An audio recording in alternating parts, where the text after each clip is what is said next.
Good morning all of you. Today we will continue our 9th chapter class 12th subject bio enzyme. Chapter अपने enzyme के बारे में पढ़ रहे थे. इसके अंदर अपनों ने देखा था कि एंजाइम जो होते हैं बेसिकली वो फंक्शन परफॉर्म करते हैं. जो प्लांट की बात कर लो, एनिमल्स की बात कर लो, ह्यूमंस की बात कर लो, उनके अंदर जो भी केमिकल रिएक्शंस चल रही होती हैं उनको प्रोसीड करवाने में पॉजिटिवली नेगेटिवली दोनों तरीके से इफेक्ट डालते हैं. तो इसके लास्ट वाले लेक्चर के अंदर अपनों ने कुछ ओवरव्यू लिया था.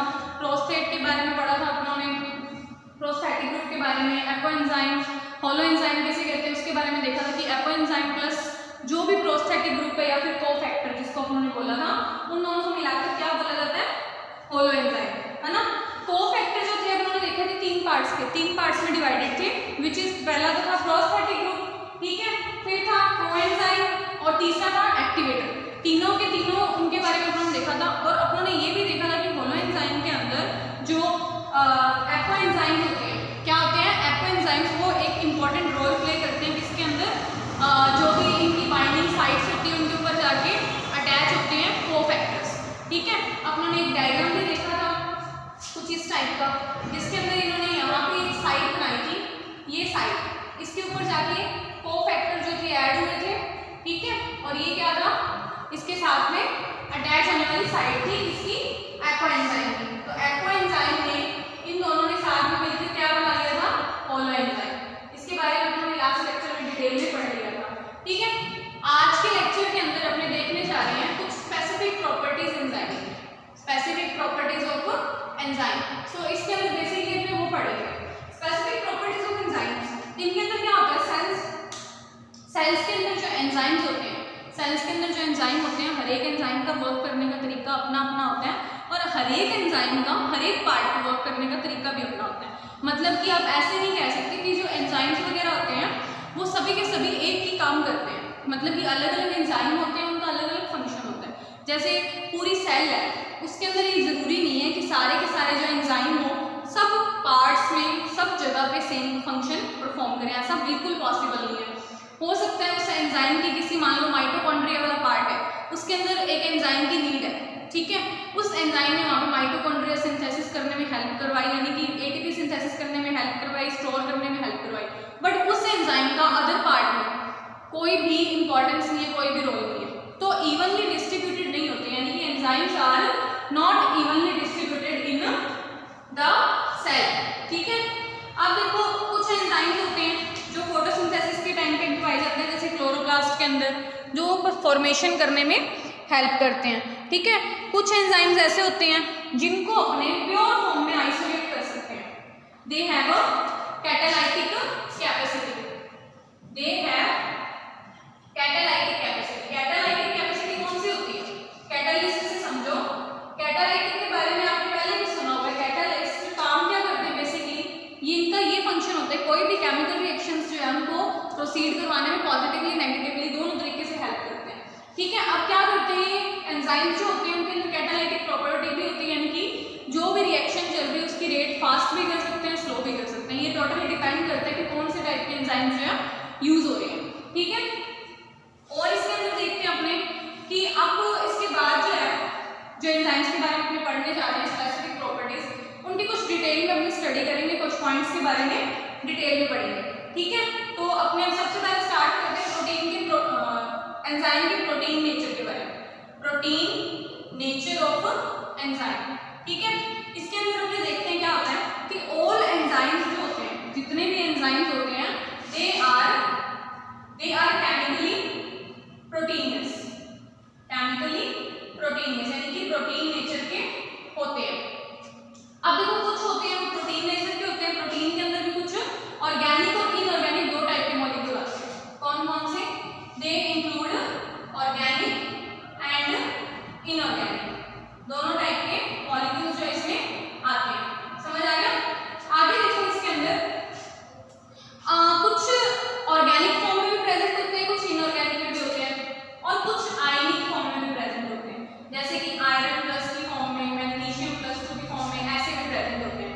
ठीक है, तो ये डिपेंड करता है कि किस साइड पे कितना वर्क होगा और कौन सा एंजाइम क्या काम करने में हेल्प करवा रहा है.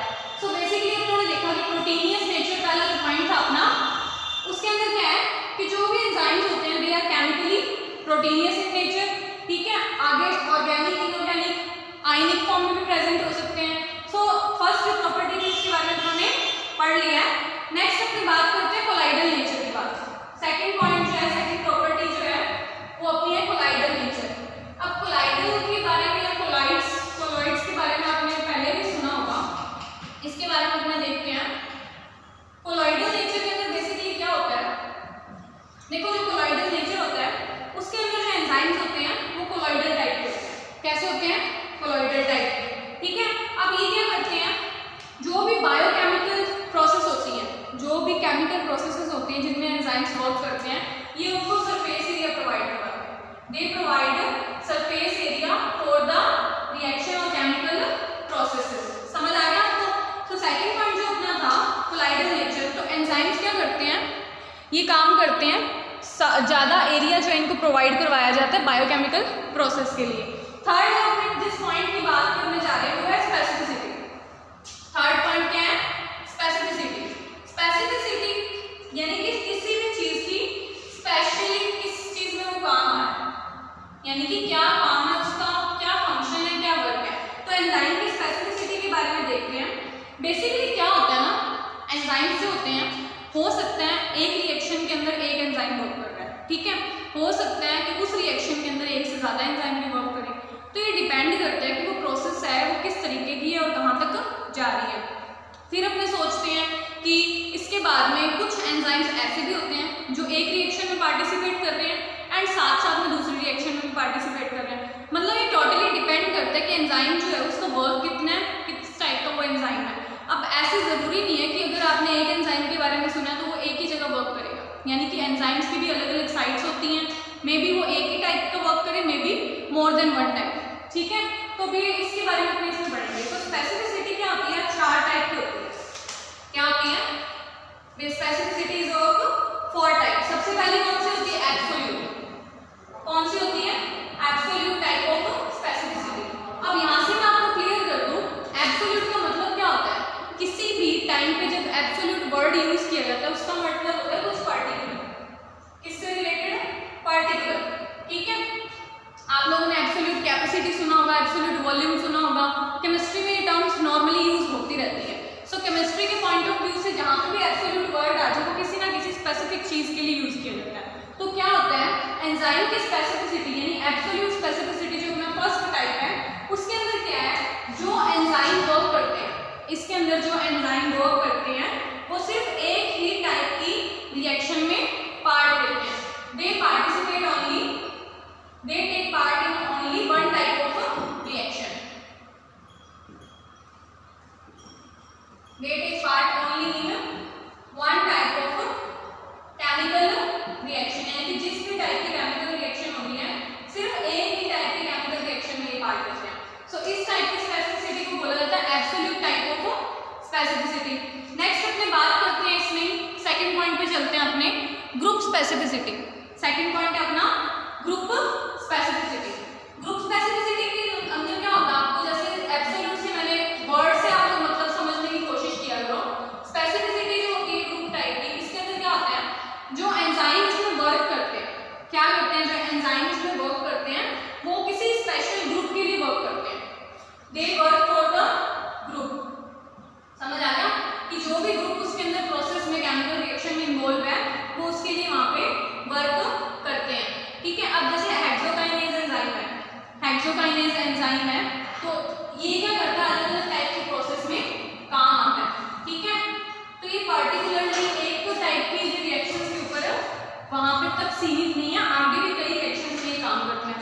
सो some enzymes related to specific group, उनको क्या बोला जाता है, ग्रुप स्पेसिफिसिटी, यानी कि स्पेशली किसी ना किसी ग्रुप के लिए वो एंजाइम स्टैब्लिश है, यानी कि जब किसी ग्रुप की रिएक्शन चलेगी तो स्पेसिफिकली उस ग्रुप के लिए वही जो है एंजाइम काम करेगा, ठीक है।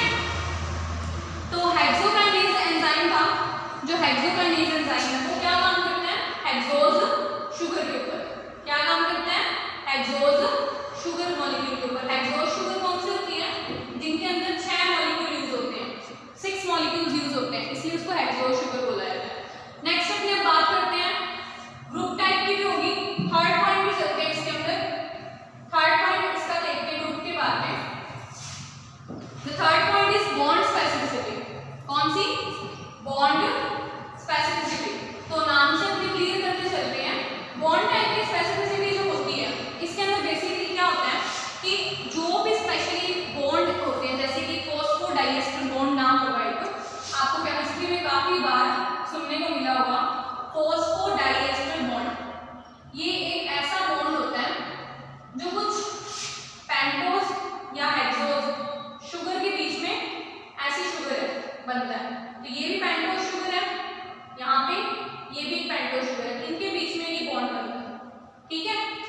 कार्बन का बॉन्ड होता है, ये बॉन्ड जो होता है इसके अंदर कुछ जो है स्पेसिफिकली एक एंजाइम यहाँ पे वर्क करेगा। क्या करेगा? इस जगह पे एक एंजाइम वर्क करेगा जिसको अपने क्या बोल देंगे? Bond specific enzyme. तो फॉस्फोडाइएस्टर जो बॉन्ड होता है उसके टर्मिनल पार्ट पे यानी कि पिरिमिडल बेस पे यहाँ पे कोई एंजाइम जो है वर्क करेगा, उसको अपने बोलेंगे बॉन्ड स्पेसिफिक बॉन्ड स्पेसिफिसिटी। समझ आ गया? तो ये जो मैंने आपको सामने डायग्राम बना के दिखाया है इसके बारे में आपको केमिस्ट्री में ज़्यादा डिटेल में पता चलेगा, पर यहाँ से अपने सीधा सीधा क्लियर कर लेते हैं जो स्पेसिफिक किसी ना किसी बॉन्ड के लिए जो एंजाइम होते हैं। सो एग्जांपल के लिए अगर आपको आज पेपर में लिखने के लिए तो आप लिख सकते हो फॉस्फोडाइएस्टर बॉन्ड के लिए, ठीक है। अब नेक्स्ट अपने बात करते हैं फोर्थ पॉइंट जो है इसका कौन सा है? Stereo specificity. Stereo specificity. अब इसके अंदर क्या होता है? ये सारी की सारी जो टर्म्स चल रही हैं कुछ ना कुछ केमिस्ट्री से भी रिलेटेड है। तो अगर आपने केमिस्ट्री ध्यान से पढ़ोगे तो कुछ टर्म्स आपकी बायो की भी क्लियर हो जाएंगी, बायो ध्यान से पढ़ोगे तो कुछ टर्म्स आपकी केमिस्ट्री की भी हो जाएंगी। तो स्टीरियो स्पेसिफिसिटी क्या होती है? इसके अंदर आपको मैं क्लियर कर दूं, एक डायग्राम अपने बनाएंगे जिसके अंदर क्या होता है कि स्पेशल टाइप के स्टीरियो जो आइसोमर्स होते हैं, स्पेशल टाइप के आइसोमर्स जो होते हैं वो एंजाइम सिर्फ उन्हीं में वर्क करते हैं। जैसे अपने बात करते हैं स्टीरियो स्पेसिफिसिटी के अंदर डेक्स्ट्रो और लिगो, दो टाइप की होती है ये, डेक्स्ट्रो और लिगो। अब इनमें डिफरेंस क्या होता है? देखो आपको मैं एक स्ट्रक्चर बना के दिखाती हूँ कार्बन के मॉलिक्यूल्स की। यहाँ पे कुछ NH3 बॉन्ड अटैच है, यहाँ पे COO नेगेटिव है, ठीक है। नीचे कुछ R यानी कोई भी मिथाइल ग्रुप अटैच है, यहाँ पे हाइड्रोजन है। अब इस साइड में फिर क्या है? हाइड्रोजन बॉन्ड अटैच है, यहाँ पे NH3 है, यहाँ पे COO नेगेटिव यानी कि कोई ग्रुप है और नीचे कोई एल्काइल ग्रुप अटैच है, ठीक है। अब इसके अंदर क्या है? ये वाली जो स्ट्रक्चर है ये तो है डेक्स्ट्रो टाइप की। कैसी है? डेक्स्ट्रो टाइप की। समझ आ गया? और इसके अंदर जो स्ट्रक्चर है ये कौन सी है? डेक्स्ट्रो टाइप की। और ये कौन सी है? लिगो टाइप। देखो ये लिगो स्ट्रक्चर है और ये डेक्स्ट्रो स्ट्रक्चर है। तो इस टाइप की स्टीरियो वाले स्ट्रक्चर यानी कि जो कन्वर्ट होते रहते हैं, इंटर कन्वर्जन होता रहता है एक ग्रुप का। जैसे यहाँ पे ये ग्रुप है वो इस साइड अटैच है, ठीक है, और यहाँ पे ये ग्रुप है जो इस स्ट्रक्चर में इस साइड अटैच है। तो ये क्या होता है? स्टीरियोमेरिज्म चलता रहता है यानी कि स्ट्रक्चर जो होते हैं उनके ग्रुप्स चेंज होते रहते हैं। इन टाइप की स्ट्रक्चर्स के ऊपर जो एंजाइम वर्क करते हैं उनको अपने स्टीरियो स्पेसिफिक एंजाइम बोलते हैं। क्या बोला जाता है उनको? Stereo specific enzyme. तो इसके बारे में ज्यादा डिटेल में आपको केमिस्ट्री में आपने पढ़ा भी होगा और आगे पढ़ोगे भी। तो इसके अंदर देखो ये सब होता है। Some enzymes act only on the special type of stereo isomers. तो किस पे एक्ट करते हैं? स्पेशल टाइप के स्टीरियो आइसोमर्स पे, जैसे डेक्स्ट्रो और लिगो। अब एग्जांपल के बेसिस पे अपने देखते हैं amino acid oxidase catalyse reaction of L amino acid and does not catalyse D amino acid. यानी कि कुछ एंजाइम्स जो होते हैं वो सिर्फ एल के ऊपर ही वर्क करते हैं, इस पे वर्क नहीं करते। कुछ एंजाइम्स ऐसे होते हैं जो सिर्फ डी पे वर्क करेंगे, एल पे वर्क नहीं करेंगे। तो ये डिपेंड करता है कि एंजाइम जो है किस टाइप की स्टीरियोमेरिज्म वाली प्रॉपर्टी के ऊपर एक्ट करता है। इनमें कंफ्यूज बिल्कुल नहीं होना, नॉर्मल सी चीजें हैं, टर्मिनोलॉजी है इसलिए मैं आपको थोड़ा सा क्लियर करके चल रही हूँ कि कहाँ पे क्या चीज का मतलब क्या है, ठीक है। तो ये अपना थर्ड पॉइंट जो था स्पेसिफिसिटी वो क्लियर हो गया। अब अपने नेक्स्ट पे चलते हैं। अब नेक्स्ट अपने है इसकी फोर्थ नंबर प्रॉपर्टीज पे चलते हैं। फोर्थ नंबर इसकी जो प्रॉपर्टी है वो लार्ज साइज। क्या है? Large size. अब इसके ऊपर एंजाइम्स की क्या वर्किंग है, कैसे डिपेंड करते हैं वो देखते हैं अपने।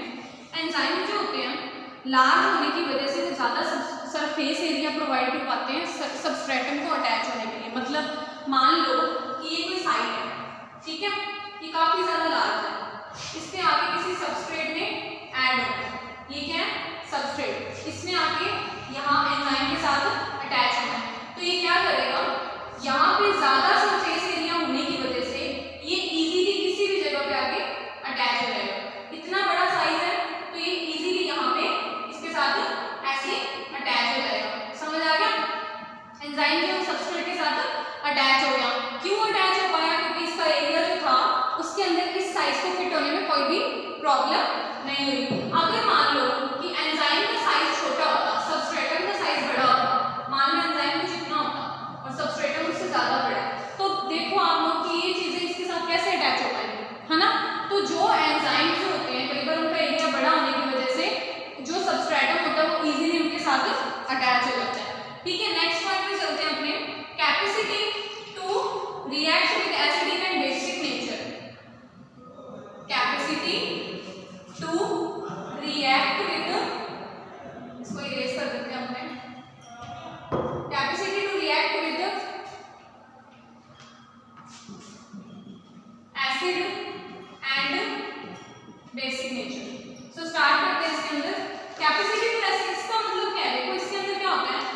बहुत सारा, यानी कि जो मेजर पार्ट होता है एंजाइम्स का वो प्रोटीन से बना होता है, आपको मैंने बताया था, ठीक है। अब जो प्रोटीन होते हैं वो क्या होते हैं, एम्फोटेरिक नेचर के होते हैं। कैसे होते हैं, एम्फोटेरिक इन नेचर। अब एम्फोटेरिक का मतलब आपको पता है, वैसे तो मैं दोबारा बता देती हूँ। एम्फोटेरिक का मतलब होता है ऐसे प्रोटीन या सब्सटेंस जो एसिड और बेस दोनों के साथ रिएक्ट करें, उनको एम्फोटेरिक बोला जाता है, ठीक है। एम्फोटेरिक एसिड के साथ भी रिएक्ट कर लेते हैं और बेस के साथ भी रिएक्ट कर लेते हैं। तो कुछ एंजाइम्स होते हैं उनके अंदर ज्यादातर प्रोटीन होने की वजह से वो एम्फोटेरिक इन नेचर होते हैं, तो एसिड और बेस दोनों के साथ इजीली रिएक्ट कर जाते हैं। अब अपने नेक्स्ट पॉइंट पे बात करते हैं, enzyme optima. Enzyme optima, optima का मतलब समझो आप लोग यहाँ पे। ऑप्टिमा का क्या मतलब होता है, ऑप्टिमा का मतलब होता है कि किसी भी चीज की स्पेसिफिसिटी, मतलब कि पर्टिकुलर किसी चीज के बारे में जानना, या बोल दो कि किसी चीज के बारे में स्पेशल कुछ अरेंजमेंट से स्पेसिफिक चीजें, जैसे कि अगर कोई केमिकल रिएक्शन अक्कर हो रही है, चल रही है, हैपन हो रही है, कंप्लीट हो रही है, तो उसके अंदर कुछ स्पेसिफिक टर्म्स चले, स्पेसिफिक टेम्परेचर हो, स्पेसिफिक पीएच वैल्यू हो, स्पेसिफिक प्रेशर हो, यानी कि जो भी फैक्टर्स इसमें इन्वॉल्व हो रहे हैं उनकी एक स्पेसिफिसिटी हो, एक फैक्टर जो इन्वॉल्व हो रहे हैं उनकी कंप्लीट जो है क्या बोलते हैं, एक पर्टिकुलर क्वांटिटी हो या मेजरमेंट हो, उसको ऑप्टिमा बोला जाता है। तो एंजाइम ऑप्टिमा क्या होता है, मोस्ट ऑफ द एंजाइम जो होते हैं ना वो अच्छी एक्टिविटी कम शो कर पाते हैं, ये इससे आपको पता चलेगा एंजाइम ऑप्टिमा से। तो जो basically most of the enzyme होते हैं वो एंजाइम ऑप्टिमा के प्रेजेंस में, यानी कि जब टेम्परेचर स्टेबल हो, फिक्स हो, पीएच फिक्स हो, फेवरेबल हो, ठीक है, प्रेशर फेवरेबल हो, यानी कि जो अदर फैक्टर्स होते हैं जो एंजाइम के ऊपर प्रॉपरली वर्क करते हैं, वो चीजें जब स्टेबल हो उस टाइम पे जो है एंजाइम अच्छे तरीके से वर्क कर पाता है और उसकी पूरी की पूरी एबिलिटी अपने को दिख पाती है, कंप्लीट हो पाती है reactions. So most of the enzymes show best activity in the specific conditions which is called enzyme optima. इसके बारे में मैंने आपको डिटेल में बता दिया है, जैसे टेम्परेचर, पीएच एंड एक्सेट्रा।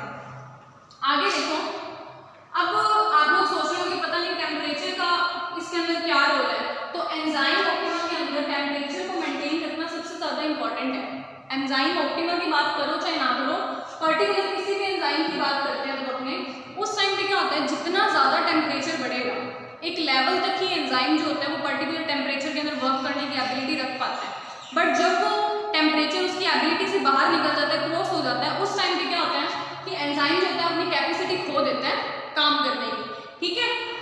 तो उसको बोला जाता है एंजाइम ऑप्टिमा। फिर लास्ट अपना रहेगा एंजाइम इम्बाइबिशन। 7 नंबर जो अपना पॉइंट है एंजाइम इम्बाइबिशन, इसके बारे में भी देख लेते हैं अपने। लास्ट पॉइंट रहेगा, देखो इसके अंदर क्या होता है, एंजाइम इम्बाइबिशन जो प्रोसेस होती है, एंजाइम जो है रिड्यूस होना या इनहिबिट होना कुछ केमिकल्स के ऊपर डिपेंड करता है, ठीक है। उनको क्या बोलते हैं, एंजाइम इनहिबिटर्स, यानी कि एंजाइम की प्रोसेस करवानी है, यानी एंजाइम प्रोसेस होंगे, प्रोसीड करेंगे रिएक्शन या नहीं करेंगे, वो टोटली डिपेंड करता है एंजाइम इनहिबिटर्स पे। तो उनको क्या बोला जाता है, एंजाइम इनहिबिटर।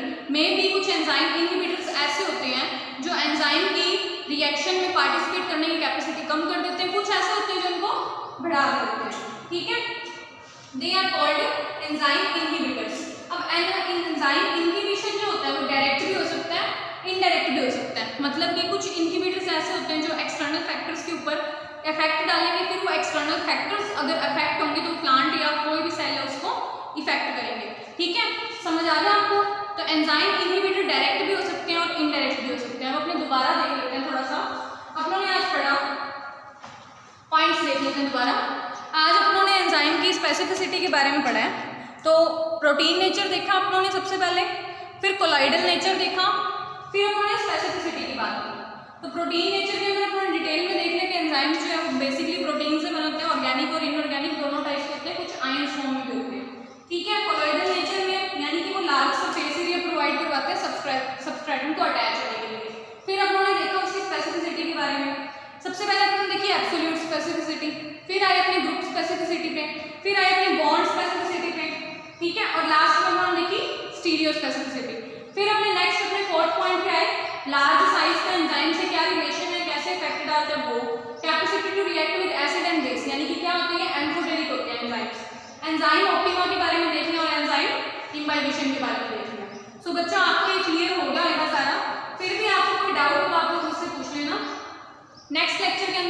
देखेंगे कि एंजाइम्स को कौन से फैक्टर्स जो है अफेक्ट करते हैं और कहाँ तक, कितने एरिया तक उसको इफेक्ट डाल सकते हैं। तब तक आप लोग कंटिन्यू आप करते रहो और अपने साथ साथ